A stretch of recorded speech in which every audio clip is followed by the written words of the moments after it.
Ketika Rasulullah ditimpa kesedihan bertubi-tubi, di mana sang istri tercinta, Sayyidah Khadijah, meninggal dunia, dan sang paman, Abu Thalib, juga meninggal dunia. Rasulullah sangat kehilangan dua sosok yang selama itu mendukung dakwahnya. Tidak berhenti sampai di situ, beliau juga mendapat cobaan bertubi-tubi dari kaum kafir Quraisy yang menolak dakwahnya. Sampai pada akhirnya, Allah Subhanahu wa Ta'ala menghibur Rasulullah dengan memperjalankannya dalam satu malam.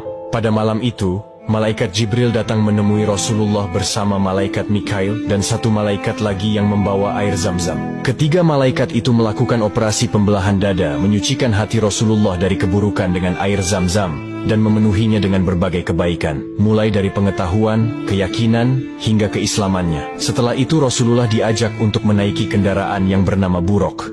Perjalanan pun dimulai dari Masjidil Haram. Beliau terbang bersama malaikat Jibril menaiki Buraq dan singgah di kota Madinah. Kemudian malaikat Jibril menjelaskan bahwa Rasulullah nantinya akan berhijrah ke kota itu. Lalu keduanya melaksanakan sholat 2 rakaat. Kemudian, malaikat Jibril dan Rasulullah singgah di kota Madian, di mana tempat itu Nabi Musa bersembunyi dari kejaran Fir'aun. Lalu keduanya juga melaksanakan sholat 2 rakaat di tempat tersebut. Selanjutnya, malaikat Jibril dan Rasulullah singgah ke Tur Sina, tempat di mana Nabi Musa alaihi salam berbicara langsung dengan Allah Subhanahu wa Ta'ala, lalu melaksanakan sholat 2 rakaat.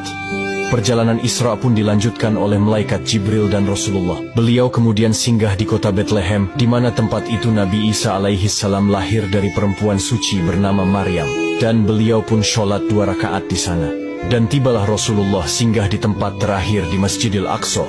Beliau di sana bertemu dengan para nabi dan rasul terdahulu. Lalu kemudian Rasulullah Shallallahu Alaihi Wasallam mengimami sholat 2 rakaat di Masjidil Aqsa, sebelum akhirnya malaikat Jibril membawanya ke langit ketujuh, yang disebut perjalanan Mi'raj, untuk bertemu suatu zat yang luar biasa. Setelah Rasulullah bersinggah di Masjidil Aqsa dalam perjalanan Isra, malaikat Jibril membawa Rasulullah mengendarai Buraq menuju Sidratul Muntaha atau langit ketujuh.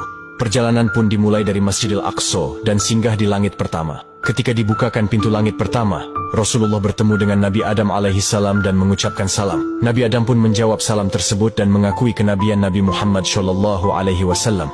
Allah juga menampakkan ruh para syuhada di sebelah kanan dan ruh orang-orang sengsara di sebelah kiri. Kemudian malaikat Jibril dan Rasulullah melanjutkan perjalanannya dan sampai pada langit kedua. Ketika pintu langit kedua dibuka, Rasulullah bertemu dengan Nabi Yahya dan Nabi Isa alaihi salam. Kedua belah pihak pun saling ucap jawab salam. Dan Nabi Yahya serta Nabi Isa pun menetapkan nubuah kenabian beliau sebagaimana Nabi Adam sebelumnya. Perjalanan pun dilanjutkan hingga sampai pada langit ketiga. Ketika pintu langit ketiga dibuka, Rasulullah bertemu dengan seseorang yang tampan bagaikan rembulan di malam purnama di antara bintang-bintang. Rasulullah kemudian bertanya kepada malaikat Jibril tentang orang tampan tersebut. Kemudian malaikat Jibril menjelaskan bahwa dia adalah Nabi Yusuf alaihi salam. Keduanya pun saling ucap jawab salam. Dan Nabi Yusuf alaihi salam mendoakan kebaikan serta menetapkan nubuah kenabian beliau sebagaimana nabi-nabi sebelumnya.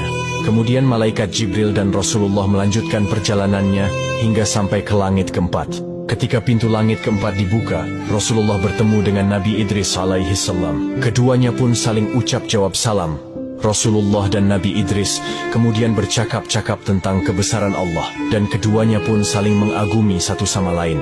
Perjalanan pun dilanjutkan dan sampai di langit kelima. Ketika pintu langit kelima dibuka, Rasulullah bertemu dengan Nabi Harun alaihi salam. Keduanya pun saling ucap jawab salam. Dan Nabi Harun juga menetapkan nubuah kenabian Rasulullah Shallallahu Alaihi Wasallam. Perjalanan Mi'raj pun dilanjutkan dan sampai di langit ke-6. Ketika pintu langit ke-6 dibuka, Rasulullah bertemu dengan Nabi Musa alaihi salam. Rasulullah melihat Nabi Musa sedang menangis, kemudian bertanya, "Wahai Musa, apa yang membuat engkau menangis?" Kemudian Nabi Musa menjawab, "Aku menangis karena ada orang yang lebih muda diutus setelahku, tetapi umatnya lebih banyak yang masuk surga daripada umatku." Hal itu bukan dikarenakan Nabi Musa iri dengan Nabi Muhammad, melainkan karena merasa menyesal mengapa umatnya dahulu banyak melanggar perintah Allah Subhanahu wa Ta'ala. Lalu kemudian perjalanan Mi'raj pun dilanjutkan menuju langit ketujuh. Ketika pintu langit ketujuh dibuka, Rasulullah bertemu dengan Nabi Ibrahim alaihi salam. Malaikat Jibril kemudian berkata, "Wahai Muhammad, ini adalah ayahmu, ucapkanlah salam kepadanya." Rasulullah kemudian mengucapkan salam kepada Nabi Ibrahim, yang saat itu punggungnya sedang bersandar di Baitul Ma'mur. Nabi Ibrahim kemudian menjawab salam Rasulullah serta menyambut, "Selamat datang anak yang soleh dan Nabi yang soleh." Kemudian Nabi Ibrahim berpesan kepada Nabi Muhammad, "Wahai Muhammad, perintahkanlah kepada umatmu supaya perbanyak menanam pohon surga, karena sesungguhnya tanah surga sangat luas dan subur."